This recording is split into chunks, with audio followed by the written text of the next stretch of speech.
Nous allons aujourd'hui réaliser un petit exercice de prospective. Quels sont les grands bouleversements qui nous attendent avec le numérique? Eh bien, je vous propose de vous projeter dans une dizaine d'années en compagnie de mon invité, Jean-Dominique Séval, auteur de l'essai « Vous êtes déjà en 2025 », publié aux éditions Multimédia sous la forme d'un e-livre. Et oui, transition numérique oblige.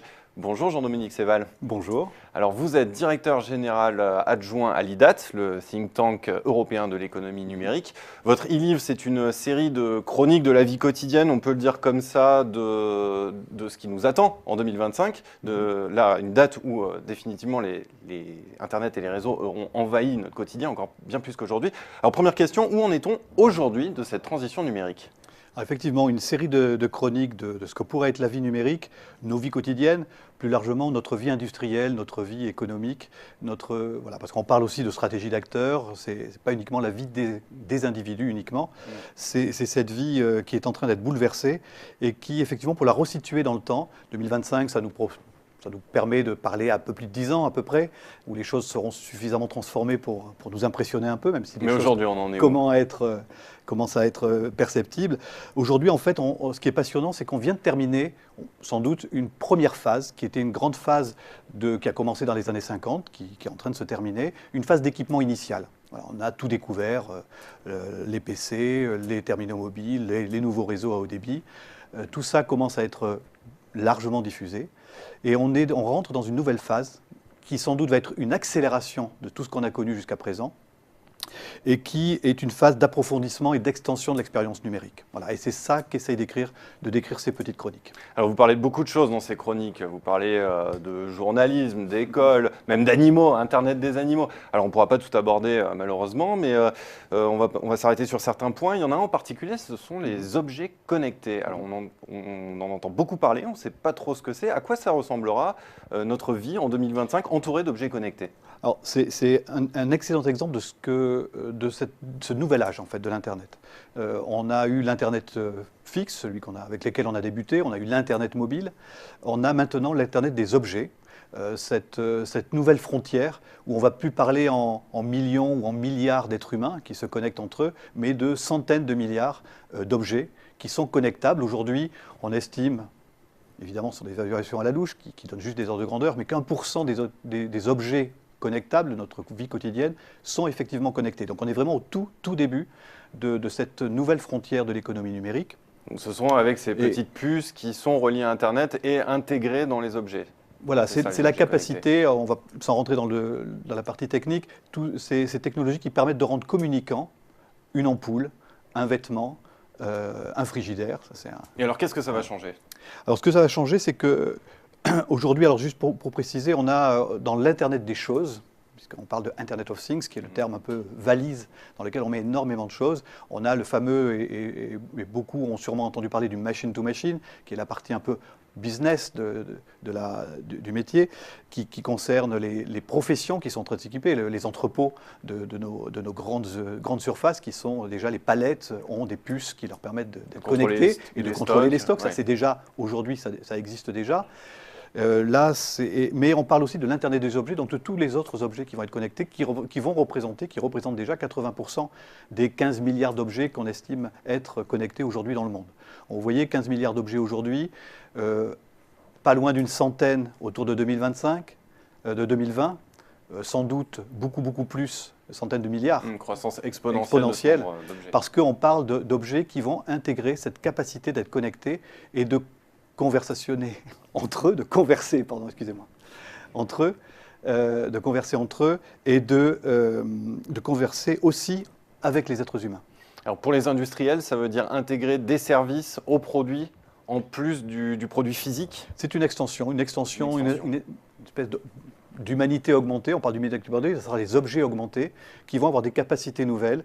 Une ampoule, ça existe déjà sur le marché, qui permet d'être connecté en Wi-Fi à votre smartphone et de diffuser de la musique en changeant de couleur. Voilà.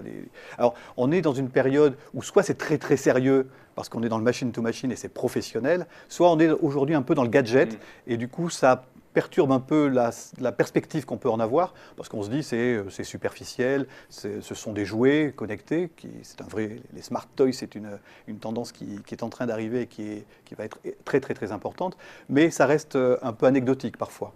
Il ne faut pas se tromper, on va toucher à la santé numérique, à l'e-health, donc la capacité d'avoir un monitoring de nos vies et d'être en permanence informé sur notre santé.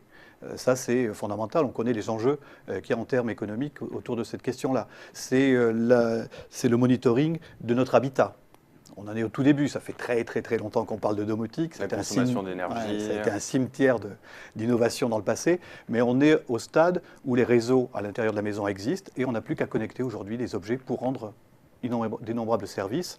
C'est aussi le monitoring de notre environnement, de pouvoir, avec son smartphone, se servir de pouvoir cliquer sur son environnement, comme avec une télécommande, pour lire une affiche, pour réserver des places de restaurants ou de concerts, en ayant une information simplement sur un écran ou sur une affiche dans la rue. Alors, vous parlez de télécommande, la transition est parfaite. Il y a un autre objet qui va beaucoup changer, c'est la télévision. Alors, oui. À quoi ressemblera-t-elle en 2025 ? On sent déjà qu'avec les téléconnectés, il va se passer beaucoup de choses dans les toutes prochaines années. C'est un très bon exemple. C'est également un sujet qui est en train de basculer grâce à la faveur ou sous la contrainte de l'économie numérique, comme les grands prédécesseurs qui ont été la musique, qui a un peu inauguré le bal, suivi de la presse, des jeux vidéo, de ces secteurs qui sont les plus petits qui ont été touchés, comme la musique, les plus fragiles qui ont été touchés au départ, qui ont été concernés. Et la télévision, qui est un secteur un peu plus important, vient simplement d'y rentrer parce que les réseaux, les tuyaux simplement dans lesquels on peut consulter la vidéo sont plus gros, sont plus importants, avec un débit plus puissant et permettent de fractionner la consommation vidéo telle qu'on la connaissait, bien linéaire, sagement rangée, dans un téléviseur. Et aujourd'hui, ce qui va changer, en 2025, on aura une expérience complètement différente. D'abord, on aura des écrans partout. On est dans un océan d'écrans, on commence à voir ces prémices, on en voit partout, chez soi, dans la rue et dans les lieux publics. L'expérience, la relation avec la vidéo change. Ce sont toujours les grandes chaînes qui seront à l'initiative de la télévision, qui seront leaders des moteurs de la télévision. On pense que oui. On pense que oui parce qu'il y a une spécificité de la programmation vidéo et télévisuelle qui fait que on n'a pas le temps de rentrer dans les détails, mais qui résistera plutôt à cela. Mais la casse va être quand même gigantesque parce que si je prends l'exemple de l'Europe, on a un fractionnement de l'espace télévisuel, des chaînes puissantes dans leur pays. Or, les enjeux aujourd'hui, c'est de pouvoir fournir des programmes qui vont être originaux. Donc il va falloir investir sur la programmation live, par exemple, ou la série vraiment innovante et exigeante. On en est assez loin encore. Et il va falloir investir sur des expériences un peu uniques qui va aller à l'encontre de la banalisation de toutes ces centaines et ces centaines de millions de vidéos qui sont aujourd'hui accessibles sur tous les écrans, à tout moment et sur tous les terminaux. Ouais, c'est donc tout un écosystème qui va changer. On aurait pu parler de publicité, de cinéma aussi. Malheureusement, on n'aura pas le temps de tout aborder. Je vais vous poser une dernière question, Jean-Dominique Séval. Vous écrivez clairement que l'Europe est un petit peu en retard dans cette transition numérique par rapport à l'Amérique, par rapport à l'Asie. Est-ce que vous pensez que cette transition, les prochaines années, peuvent être l'occasion de jouer sur nos atouts et de rattraper notre retard? L'Europe peut-elle redevenir une locomotive de l'économie mondiale grâce au numérique? Alors, il ne faut pas se tromper d'objet. Il n'y a pas de retard du numérique en Europe. C'est un secteur extrêmement mature. Les usages n'ont jamais été aussi florissants qu'aujourd'hui.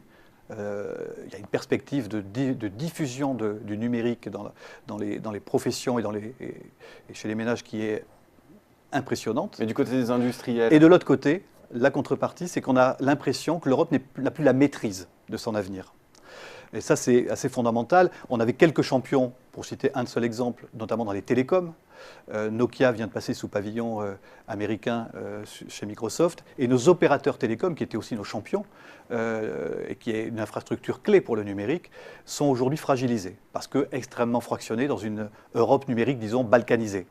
Et reprendre la main, ça va être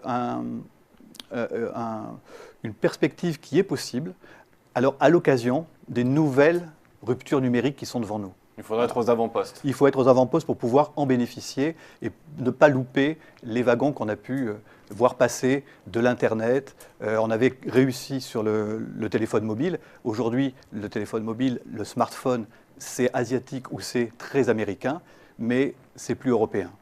Donc Eh bien, on a cette vraie question devant nous. Voilà, Eh bien, absolument. on verra si on arrive à raccrocher les wagons. On verra d'ici 2025. On vous réinvitera peut-être d'ici là. Merci, je vous en Jean-Dominique prie. Séval. Merci beaucoup d'être venu sur le Merci de Podcast. m'avoir invité.